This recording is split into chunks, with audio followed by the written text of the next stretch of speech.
بسم الله الرحمن الرحيم الحمد لله اللهم صل على محمد وعلى آله وصحبه أجمعين أما بعد സൂറത്തുൻ നാസിന്റെ അർത്ഥം നമ്മൾ നേരത്തെ പഠിച്ചു. ഇനി സൂറത്തുൽ ഫലഖ്. ഖുൽ ബിസ്മില്ലാഹിർ റഹ്മാനിർ റഹീം ഖുൽ അഊദു ബിറബ്ബിൽ ഫലഖ് മിൻ ശർരി മാ ഖലഖ് ومن شر غاسق إذا وقب ومن شر النفاثات في العقد ومن شر حاسد إذا حسد. ഈ സൂറത്തിന്റെ ആശയം നമുക്ക് പഠിക്കാം. ബിസ്മില്ലാഹി, അള്ളാഹുവിന്റെ നാമം കൊണ്ട് ഞാൻ തുടങ്ങുന്നു. അർ റഹ്മാനി, സർവ അനുഗ്രഹങ്ങളും നൽകുന്നവനായ. അർ റഹീമി, പരലോകത്ത് പ്രത്യേകമായ അനുഗ്രഹങ്ങൾ നൽകുന്നവനായ. ഖുൽ അഊദു ബിറബ്ബിൽ ഫലഖ്. ഖുൽ, നബിയേ അങ്ങ് പറയൂ.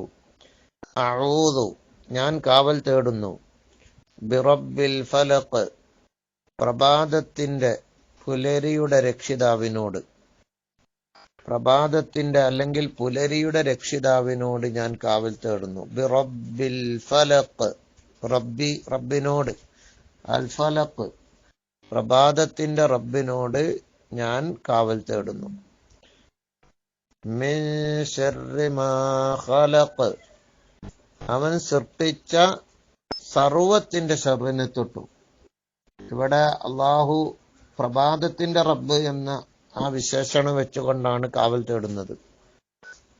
നേരത്തെ ഖുൽ അഊദു ബിറബ്ബിൻ നാസില് റബ്ബിന്നാസ്, മലിക്കിന്നാസ്, ഇലാഹിന്നാസ്, മൂന്ന് വിശേഷണങ്ങളാണ് അള്ളാഹുവിനെ പറഞ്ഞത്. റബ്ബ്, മലിക്ക്, ഇലാഹ്.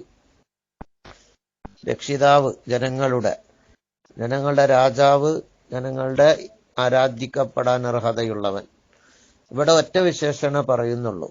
റബ്ബിൽ ഫലഖ്, പ്രഭാതത്തിന്റെ റബ്ബിനോട് ഞാൻ കാവൽ തേടുന്നു. അഊദു, ഞാൻ കാവൽ തേടുന്നു. റബ്ബിൽ ഫലഖ്, പ്രഭാതത്തിന്റെ റബ്ബിനോട്.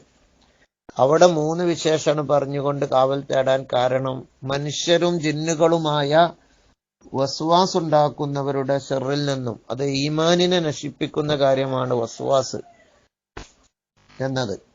മനുഷ്യരായ യൂട്യൂബിൽ ഒരുപാട് വസ്വാസ് ഉണ്ടാക്കുന്ന ഒരുപാട് ആളുകളെ കാണാം. അതുപോലെ മറ്റു പല സമയത്തും പല രംഗങ്ങളിലും മനുഷ്യർ വസ്വാസ് ഉണ്ടാക്കും. ജിന്നുകൾ, പിശാചുക്കൾ വസ്വാസ് ഉണ്ടാക്കും.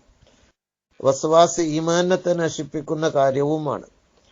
അപ്പൊ മൂന്ന് വിശേഷണങ്ങൾ പറഞ്ഞുകൊണ്ടാണ് അള്ളാഹു ഖുർആനിന്റെ അവസാനത്തെ സൂറത്തുകൾ സമാപിച്ച് കാവൽ തേടാൻ വേണ്ടി നമ്മോട് കൽപ്പിക്കുന്നത്. ഇവിടെ ഖുൽ, നീ പറയൂ. അഊദു, ഞാൻ കാവൽ തേടുന്നു. ബിറബ്ബിൽ ഫലഖ്, എന്താ അർത്ഥം?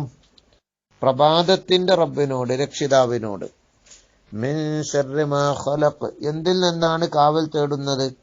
അവൻ സൃഷ്ടിച്ച സർവ ഷർറിനെ തൊട്ടും, അള്ളാഹു സൃഷ്ടിച്ച എല്ലാ ഷർറുകളെ തൊട്ടും ഞാൻ കാവൽ തേടുന്നു. ഈ സൂറത്തിന്റെ മഹത്വം മനസ്സിലാക്കാൻ ഇത് തന്നെ മതി. ഇത് എന്തൊരു കാവൽ തേട്ടമാണ്! അവൻ സൃഷ്ടിച്ച സർവ ഒന്നിന്റെ ഷർറിനെ തൊട്ടും ഞാൻ കാവൽ തേടുന്നു.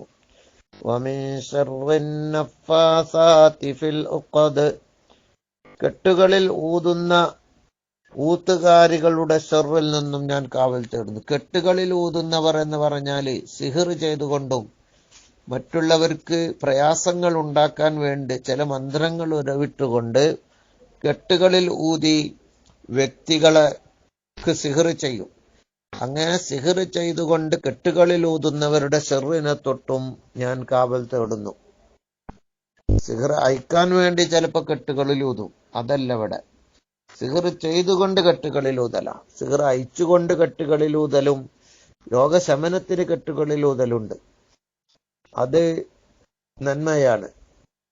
മഹാന്മാരായ മുഫസ്സിറുകളൊക്കെ വിവരിച്ചിട്ടുണ്ട്. പ്രഭാതത്തിന്റെ രക്ഷിതാവിനോട് കാവൽ തേടുന്നു. അഊദു ബിറബ്ബിൽ അഊദു, നീ പറയൂ. അഊദു, ഞാൻ കാവൽ തേടുന്നു. ബിറബ്ബിൽ ഫലഖ്, പ്രഭാതത്തിന്റെ രക്ഷിതാവിനോട്. മിൻ ശർരി മാ ഖലഖ്, അവൻ സൃഷ്ടിച്ച സർവ ഒന്നിന്റെ ഷർറിനെ തൊട്ടു.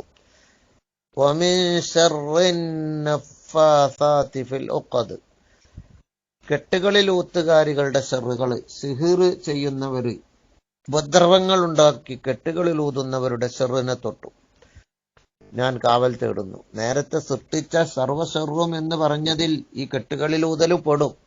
ഇതിനെ പ്രത്യേകം എടുത്തു പറയുകയാണ്. മൂന്നാമതായി കാവൽ തേടുന്നത് വമിൻ ശർരി ഹാസിദിൻ ഇദാ ഹസദ് ഖുൽ അഊദു ബിറബ്ബിൽ ഫലഖ് മിൻ ശർരി മാ ഖലഖ് വമിൻ ശർരി ഗാസിഖിൻ ഇദാ വഖബ്. അതിന്റെ അടിയിൽ ഒരു ആയത്തുണ്ട്, വമിൻ ശർരി ഗാസിഖിൻ ഇദാ വഖബ്.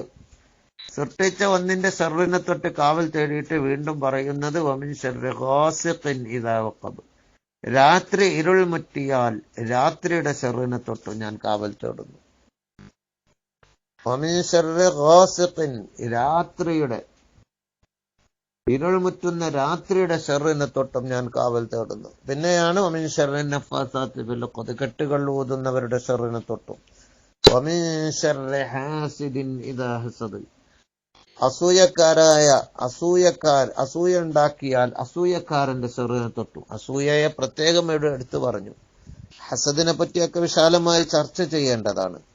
എന്തുകൊണ്ട് അള്ളാഹു അസൂയ എടുത്തു പറഞ്ഞു, കെട്ടുകൾ ഊതുന്ന ഊത്തുകാരികളെ എടുത്തു പറഞ്ഞു, രാത്രി എന്തുകൊണ്ട് എടുത്തു പറഞ്ഞു, അതുപോലെ പ്രഭാതത്തിന്റെ രക്ഷിതാവ് എന്ന് പ്രത്യേകം തുടക്കത്തിൽ എന്തുകൊണ്ട് പറഞ്ഞു, ഓരോന്നും വിവരിക്കേണ്ടതാണ്.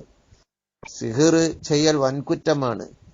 കെട്ടുകൾ ഊതുന്നവരുടെ സാഹചര്യങ്ങൾ അടുത്തുപോയി മറ്റുള്ളവരെ സിഹിർ ചെയ്യുന്ന ധാരാളം ആളുകളെ കാണാം. അവരെ ദുനിയാവിൽ നിന്ന് തന്നെ അവർക്ക് ശിക്ഷ അനുഭവിക്കേണ്ടി വരും. ചിലരെ ആരുടെങ്കിലും പ്രയാസമുണ്ടാകെങ്കിൽ, ബുദ്ധിമുട്ടുണ്ടാകുമ്പോൾ അയൽവാസികളോട്, ബന്ധുക്കളോട്, കുടുംബത്തോട്, അതുപോലെ വീട്ടിൽ തന്നെ ഉള്ളവരോട് എന്തെങ്കിലും വൈരാഗ്യമോ ദേഷ്യമോ ഉണ്ടാകുമ്പോൾ ഏതെങ്കിലും ജ്യോത്സ്യന്റെ അടുത്ത് പോയി, കെട്ടുകളിൽ ഊതുന്ന ഏതെങ്കിലും സാഹിറിന്റെ അടുത്ത് പോയി സിഹിർ ചെയ്യുന്നവരെ കാണാം. സിഹിർ ചെയ്യലും ചെയ്യിപ്പിക്കലും വൻകുറ്റമാണ്. മറ്റുള്ളവരെ സിഹിർ ചെയ്ത് ഉപദ്രവിക്കല് വൻകുറ്റമാണ്. സിഹിർ ചെയ്തവൻ വലിയ ശിക്ഷയാണ്. അള്ളാഹു 7 വൻകുറ്റങ്ങളെ കൂട്ടത്തിൽ ഒന്ന് എണ്ണിയത് സിഹിറാണ് എന്ന് നമ്മൾ മനസ്സിലാക്കുക. അതുകൊണ്ട് അത്തരം കാര്യങ്ങൾ ആരോട് എന്ത് വൈരാഗ്യമോ ദേഷ്യമോ ഉണ്ടെങ്കിലും ഒരിക്കലും സിഹിർ ചെയ്യുന്നവരായി മാറരുത് എന്ന് പ്രത്യേകം ഓർമ്മപ്പെടുത്തുകയാണ്. അതുപോലെ അസൂയക്കാരുടെ ഷർറ് എന്ന് പ്രത്യേകം പറഞ്ഞു. അസൂയക്കാര് പല വിധേനയുള്ള അസൂയയും ഉണ്ട്. നമ്മുടെ സ്വന്തം ശരീരത്തിന്റെ അസൂയയും പെട്ട്, മറ്റുള്ളവരുടെ അസൂയയും പെട്ട് ആരോടും അസൂയ വെക്കാൻ പാടില്ല. അൽ ഹസദു തഅകുലുൽ ഹസനാതി കമാ തഅകുലുൻ നാറുൽ ഹതബ്, തീ വിറകിനെ തിന്നും പ്രകാരം അസൂയ സൽക്രമങ്ങളെ തിന്നുമെന്ന് നബി സല്ലല്ലാഹു അലൈഹി വസല്ലം തങ്ങൾ പറഞ്ഞിട്ടുണ്ട്. ആരോട് വൈരാഗ്യവും വിദ്വേഷവും അസൂയയും വെച്ചു പുലർത്താൻ പാടില്ല. വലിയ തിന്മയാണ്, നമ്മുടെ സൽക്രമങ്ങളൊക്കെ തിന്നുകളയുന്ന തിന്മയാണ് എന്ന് ഒറ്റവാക്കിൽ മനസ്സിലാക്കുക. ആർക്കെന്ത് അള്ളാഹു അനുഗ്രഹം ചെയ്താലും അനുഗ്രഹമൊക്കെ നന്മക്ക് വേണ്ടിയാണെന്ന് മനസ്സിലാക്കുക. അള്ളാഹുവിന്റെ നിഅമത്തിനെയാണ് അസൂയ വെക്കുന്നവൻ നിഷേധിക്കുന്നത്. അള്ളാഹു ഒരാൾക്ക് ചെയ്ത അനുഗ്രഹം, അള്ളാഹു അങ്ങോട്ട് അനുഗ്രഹം ചെയ്തത് ശരിയായില്ല, എനിക്കല്ല തരേണ്ടത്, അല്ലെങ്കിൽ അവന്റെ അനുഗ്രഹം നീങ്ങിപ്പോവണം എന്ന ചിന്തയാണ് അസൂയയിൽ. അത് അള്ളാഹുവിന്റെ നിയമത്ത്, അള്ളാഹു ചെയ്ത നിയമത്ത് ശരിയായില്ല എന്ന് അള്ളാഹുവിനെ എതിർക്കലാണ് എന്ന് പറഞ്ഞിട്ടുണ്ട്. അതുകൊണ്ട് ആരോടും വിദ്വേഷം, വൈരാഗ്യവും അസൂയയും വെക്കാൻ പാടില്ല. അതുപോലെ സിഹിർ ചെയ്യാൻ പാടില്ല. രാത്രിയിൽ ധാരാളം ഉപദ്രവങ്ങളുണ്ട്, പ്രയാസങ്ങളുണ്ട്. രാത്രി കുട്ടികൾ മഗ്‌രിബിന് ശേഷം പുറത്തിറങ്ങാൻ പാടില്ല എന്ന് നമുക്കറിയാം. അതുപോലെ രാത്രിയിൽ പ്രയാസങ്ങളുണ്ട്, ബുദ്ധിമുട്ടുകൾ വരാൻ സാധ്യതയുണ്ട്. അതുകൊണ്ട് തന്നെ രാത്രിയുടെ ഷർറിനെ തൊട്ട് പ്രത്യേകം കാവൽ തേടുകയാണ്. പ്രഭാതം ബറക്കത്തുള്ള സമയമാണ്. അള്ളാഹു ഓരോ കാര്യങ്ങളും നിയന്ത്രിക്കുന്നതും പ്രവർത്തിക്കുന്നതും പ്രഭാതത്തിലാണ്. അതുകൊണ്ട് തന്നെ പ്രഭാതത്തിനെ ഇബാദത്തുകളെ കൊണ്ട് ധന്യമാക്കണമെന്ന് നാം പഠിച്ചിട്ടുണ്ട്. ആ പ്രഭാതത്തിന്റെ പരിപാലനം, അള്ളാഹു ഭക്ഷണം വിതരണം ചെയ്യുന്നത് പ്രഭാതത്തിലാണെന്ന് കാണാം. അപ്പോൾ പ്രഭാതത്തിന്റെ പരിപാലകനോട് ഞാൻ കാവൽ തേടുന്നെന്ന് പറയുന്നു. ഇവിടെ അള്ളാഹുവിനോട് കാവൽ തേടാൻ ഏറ്റവും ഉത്തമമായ സൂറത്താണ് സൂറത്തുൽ ഫലക്കും സൂറത്തുൻ നാസും. നബിക്ക് സിഹ്ർ ബാധിച്ചപ്പോൾ ഈ 2 സൂറത്തുകൾ അവതരിപ്പിക്കുകയും അത് പാരായണം ചെയ്യാൻ പറയുകയും ജിബ്രീൽ അലൈഹിസ്സലാം മന്ത്രിക്കുകയും ചെയ്തു. നബി സല്ലല്ലാഹു അലൈഹി വസല്ലം തങ്ങൾ പ്രയാസങ്ങൾ വരുമ്പോൾ 2 സൂറത്തുകൾ ആവർത്തിച്ച് പാരായണം ചെയ്യാറുണ്ട്. ഇടി വരുമ്പോൾ, കാറ്റ് വരുമ്പോൾ, അതുപോലെ രാവിലെയും വൈകുന്നേരം 3 തവണ വീതം ഇത് പാരായണം ചെയ്യാറുണ്ടായിരുന്നു.